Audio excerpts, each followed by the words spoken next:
दोस्तों आप लोग को क्या बताऊं यार, Realme वाले अब वो मान नहीं रहे। मतलब कि 6 Pro के अंदर 720G डाला था, याद है आपको। 7 Pro में Snapdragon 720G डाला, और अब पता है 8 Pro में भी क्या आने वाला है, 720G। अब मुझे समझ में नहीं आता कितने फ़ोन रिलीज़ करेंगे यार। और एक और बात बताऊं आप लोगों को इसके बारे में, 108 मेगापिक्सल की कैमरे की एंट्री होने वाली, लेकिन वही 60 हर्ट्ज़ का डिस्प्ले। अब इससे बेटर तो यार 20,000 के प्राइस पॉइंट पे तो मेरे को Redmi Note 10 Pro Max लगता है। भले ही MIUI के अंदर आपको काफ़ी सारी चीज़ें देखने को मिलती है, थोड़ा सा हैवी स्किन हो जाता है, लेकिन हाँ ओवरऑल स्पेसिफिकेशन तो उसमें बेटर मिलती है। Realme अगर वैसी स्पेसिफिकेशन ले तो Realme का पलड़ा ज़्यादा भारी हो सकता है, क्योंकि Realme UI थोड़ा सा ज़्यादा बेटर है MIUI के कंपेरिजन में। लेकिन हाँ ये चीज़ आपको देखने को मिल रही है। इसके साथ ही 4500 mAh की बैटरी, 65 वाट की चार्जिंग, ये सारी इंफॉर्मेशन अभी लीक से निकल कर आई है और देख के लगता है कि काफ़ी ठीक ठाक फ़ोन होने वाला है। बस Realme यार, अब एक ज़माना आ गया कि 20,000 में एक अच्छा फ़ोन रिलीज़ करो, 108 मेगापिक्सल का कैमरा भी दो, 5G भी दो, और 90 हर्ट्ज़ 120 हर्ट्ज़ की एमोलेड स्क्रीन दो, तभी आप compete कर सकते हो। अब पता नहीं यार Realme क्या बोल रही है, खैर देखते क्या रहती है कहानी। अभी तक तो फ़ोन तो लॉन्च हुआ नहीं है। लीक्ड लॉन्च डेट 19 मार्च 20 मार्च तक लग रही है। फिलहाल के इसमें तो यही इन्फॉर्मेशन मेरे को पता चली है, तो सारी बातें आप लोगों को बता रहा हूँ। लेकिन हाँ Realme को मेरे हिसाब से Snapdragon 720G थोड़ा इंप्रूव करना चाहिए।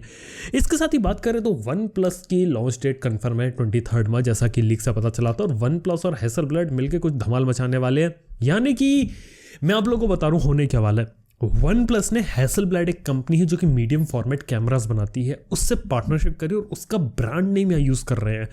Hasselblad को बहुत सारा पैसा दिया और ये बोला कि हम आपका ब्रांड लोगो यूज़ करना चाहते हैं, तो वो लोग यूज़ कर रहे हैं। और OnePlus ने इंटरनली अपनी जो इमेजेस प्रोसेसिंग होती है ना वो इम्प्रूव करी है। स्पेशली बात करें यहाँ पे उन्होंने Oppo की हेल्प ली और Oppo Find X3 जो कि अभी लॉन्च होने वाला है उसकी टेक्नोलॉजी को यहाँ पे घुसाने वाले। जैसे बात करें सोनी का कस्टम IMX789 इमेज सेंसर, और तो और ये जो इमेज सेंसर है 12 बिट की रॉ इमेजेस भी कैप्चर कर सकता है, HDR में video, 4K 120 FPS, 8K 30 FPS video. Camera पे बहुत ज़्यादा फोकस होने वाला है, लेकिन जो मेन फोकस होगा ना वो होगा उसके सबसे महंगे वाले फ़ोन यानी कि OnePlus 9 Pro में। और OnePlus 9 Pro की प्राइस बहुत बड़ा सवाल है। मुझे लगता है, मतलब जहाँ तक पता है 60,000 या उससे ज़्यादा भी हो सकती है। अब देखने वाली बात होगी उसमें कितना फ़र्क पड़ता है, लेकिन हाँ ये इन्फॉर्मेशन मुझे पता चली है तो आपको साथ बता रहा था। 60,000 के ऊपर तो कीमत होने वाली है, लेकिन हाँ कैमरे के अंदर इस बार बहुत ही बड़े मेजर इंप्रूवमेंट है। 23 मार्च को इसका जो लॉन्च है वो होने वाला है। इंडिया में लगभग 7:30 बजे का टाइम इन्होंने बताया, तो उस दिन जाके आप देख सकते हैं। 9 सीरीज़ के अंदर 3 फ़ोन के बारे में कंफर्मेशन है, OnePlus 9R, OnePlus 9 और 9 Pro। 2 के अंदर आपको Snapdragon 888 और 9R के अंदर Snapdragon 870 होने वाला है। देखते हैं आगे कहानी क्या रहती है।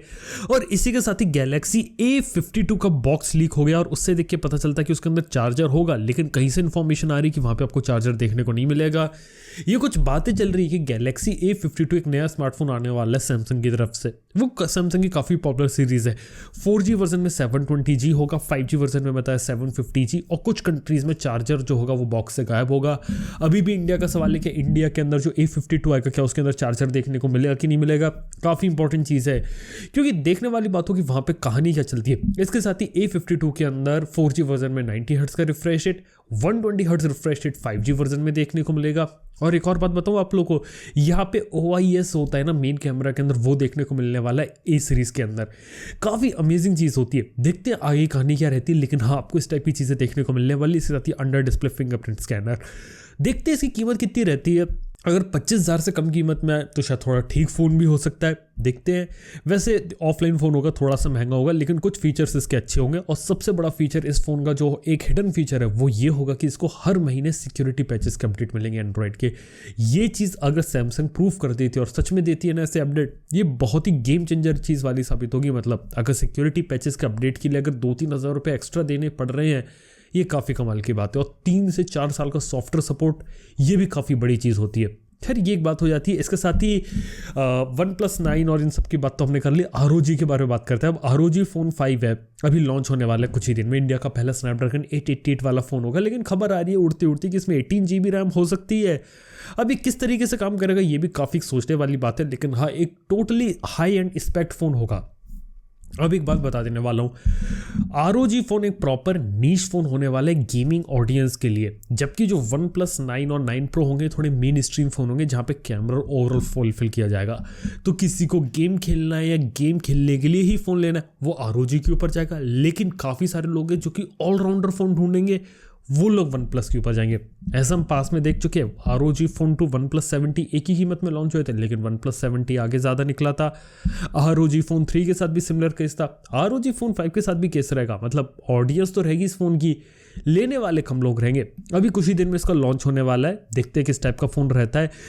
ओवरऑल बात करें तो जितनी भी अच्छी स्पेसिफिकेशन रहती है सारी की सारी तो उसके अंदर ठूस देंगे। अब बस देखने वाली बात है कि इसका अच्छा चीज़ क्या निकलती है, जो एंड रिजल्ट होता है ROG का वो कैसा निकलता है। क्या ROG मतलब गेम्स के लिए तो ठीक है, लेकिन नॉर्मल कंज्यूमर के लिए भी फ़ोन बनाओ तो सही बात रहेगी। इसके साथ ही बात करें पोको की, तो पोको X3 Pro जैसा कि आप लोग को मालूम है लीक हो मतलब लॉन्च होने वाला है, उसकी जो लीक्स है वो काफ़ी ज़्यादा है। और अभी सुधांशु की तरफ से एक लीक आ रहा है जहाँ पे पता चलता है कि इसके अंदर आपको 6GB रैम 128GB का स्टोरेज और 8GB रैम 256GB, और ये देख के लगता है कि एक ऐसा फ़ोन होने वाला है जो थोड़ा सा महंगा होगा और थोड़ा सा मिड प्रीमियम कैटेगरी तक जाएगा। शायद 20,000 रुपये का प्राइस पॉइंट भी टच कर सकता है फ़ोन। ये भी काफ़ी कमाल का फ़ोन है जो कि अभी लॉन्च होने वाला है, और कहा जा रहा है कि ये अनअनाउंस्ड स्नैपड्रैगन 860 के साथ चलेगा और एक 4G फ़ोन होगा 20 से 25,000 रुपये कीमत के अराउंड। अब देखते हैं इसके अंदर कितनी कहानी रहती है, क्या सच्चाई रहती है, ये तो आने वाला वक्त बताएगा। हाँ सिर्फ इतना पता है इसमें भी 120 हर्ट्ज़ का एमोलेड स्क्रीन आप एक्सपेक्ट कर सकते हैं। तो जी हाँ, आपको ये चीज़ देखने को मिल रही है। और इसी के साथ ही बात करें तो जो नोकिया ना, वो लग रहा है कि गेमिंग फ़ोन पे काम कर रही है नोकिया G10। अभी इसके चिपसेट के बारे में कुछ पता नहीं, कोई सा भी चिपसेट हो सकता है, लेकिन अगर अच्छी चिपसेट अच्छी स्पेसिफिकेशन के साथ अगर नोकिया अगर कमबैक करती है काफ़ी कमाल की बात होगी। वैसे सच बताओ यार, 2017 से इंतज़ार कर रहा हूँ नोकिया के अच्छे से कमबैक का, लेकिन अभी तक एक आध दो फ़ोन को छोड़ के उन्होंने कोई ढंग का फ़ोन नहीं निकाला।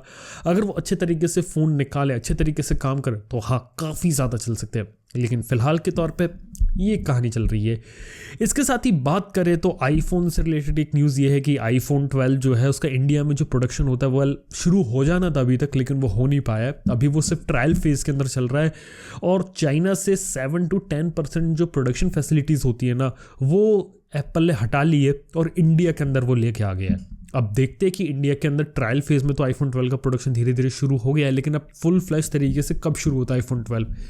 हो सकता है कि अब जो आने वाले समय में नए iPhone 12 आपको देखने को मिले, जो नए मैन्युफैक्चर्ड होंगे, हो सकता है उनके अंदर कोई प्राइस डिस्काउंट वगैरह देखने को मिले, क्योंकि अगर आईफोन अगर इंडिया में बनता है तो उससे क्या रहेगा कि आईफोन जो बिकेगा उसकी कीमत में एक ड्रॉप देखने को मिल सकता है। तो हो सकता है कि आने वाले समय में कोई डिस्काउंट वगैरह चीज़ें देखने को मिले। देखते हैं iPhone 12 की कहानी क्या रहती है। और इसके साथ ही बात करें तो जो Redmi है ना, वो अपना टीवी लॉन्च करने वाली 17 मार्च को। और यहाँ पे मैं बताता हूँ ये Redmi का एक XL टीवी होगा, 65 इंच का 4K टीवी के बारे में बात कर रहे हैं यहाँ पे। जी हाँ, आपको ये देखने को मिलेगा। और एक ऐसा टीवी होगा कि 65 इंच के अंदर एक high and TV premium technology के साथ, लेकिन अफोर्डेबल प्राइस के अंदर। अफोर्डेबल इन द सेंस कि 50,000 से कम इसकी कीमत हो सकती है, और उस कैटेगरी के अंदर एक काफ़ी जानदार शानदार टीवी हो सकता है।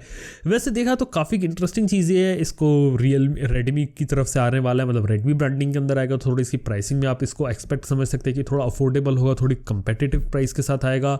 तो देखते हैं एग्जैक्टली इसके अंदर आपको क्या देखने को मिलता है। बस एक चीज़ ये बता रहा हूँ कि शायद ये एंड्रॉयड टीवी 10 के ऊपर चलेगा, और एंड्रॉयड टीवी के साथ एक्सपीरियंस मेरा ये है कि किसी भी टीवी के अंदर, स्टिक के अंदर एंड्रॉयड टीवी जो OS होता है ना, वो गूगल की तरफ से काफ़ी सारे बग्स के साथ आता है और एक स्मूथ एक्सपीरियंस नहीं दे पाता।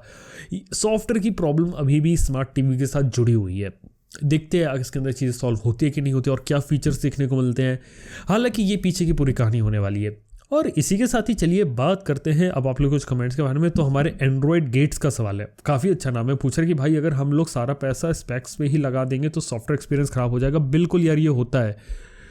Xiaomi के फ़ोन्स देखो, MIUI के साथ ही होता है। पहले MIUI कितना अच्छा रहता था, MIUI में जब से एड्स आने लगे तब से लोग भी परेशान हैं। और काफ़ी सारे लोग कहते हैं कि हमने Redmi Note 9 या ये फ़ोन लिया Redmi का, इनिशियली अच्छा चला, अपडेट आने के बाद प्रॉब्लम्स आने लगे, सॉफ्टवेयर सपोर्ट अच्छा देखने को नहीं मिल रहा। इवन Realme के साथ भी यही केस है। कितने फ़ोनों को Android 11 का अपडेट देखने को मिला, उससे ज़्यादा फ़ोन Samsung के जिनके अंदर आपको Android 11 का अपडेट देखने को मिल रहा है। मतलब बात ये है यार कि आपको जो पैसा आप दे रहे हो वो हर जगह डिस्ट्रीब्यूट होगा। अब सॉफ्टवेयर एक्सपीरियंस लेना चाहते हो वो ले लो, हार्डवेयर देख के फ़ोन लेना चाहते हो वो ले लो, ऑफलाइन में लुक एंड फील के साथ फ़ोन लेना चाहते हो वो ले लो। सब जगह आपको अलग अलग चीज़ें देखने को मिलती है। लेकिन हाँ, सॉफ्टवेयर एक्सपीरियंस भी एक ऐसी चीज़ है जिसका हमें मतलब देखने की ज़रूरत है। मेरे हिसाब से गिमिक ही हो रहे हैं थोड़े बहुत स्पेसिफिकेशन वगैरह, और स्पेसिफिकेशन पे गिमिक्स दिखा के बेचा जा रहा है। तो ये बात हो जाती है। इसके साथ ही भानु प्रताप भाई का सवाल है कि व्हाट इज़ 3D टच। ये 3D टच के बारे में पूछा जो आईफोन के अंदर होता है। वेल 3D टच देखा तो बस ये रहता है कि किसी भी आईफोन के अंदर क्या रहता है, आप लॉन्ग प्रेस करते हो ना थोड़ा डीप, या उसको थोड़ा हार्ड प्रेस करना है, यानी कि थोड़ी दम लगा के और प्रेस करोगे ना तो आपको और 2-4 ऑप्शन देखने को मिलेंगे। यानी कि आप अंगूठे या फिंगर से जो फोर्स लगा रहे हो डिस्प्ले के ऊपर वो मेज़र किया जा रहा है यहाँ पे। तो इस चीज़ से चीज़ काम करती है। वैसे कोई ऐसा कोई खास फीचर नहीं है, शायद एप्पल इसको टाटा बाय बाय करने वाली है, इतना ज़्यादा सक्सेस नहीं हो पाई चीज़। तो दोस्तों आज के शो में बस इतना है। अगर वीडियो आप लोग को पसंद आए तो लाइक करना, चैनल को सब्सक्राइब करना। थैंक यू आपको वीडियो देखने के लिए। मैं आपसे मिलता हूं नेक्स्ट वन के अंदर। Good bye.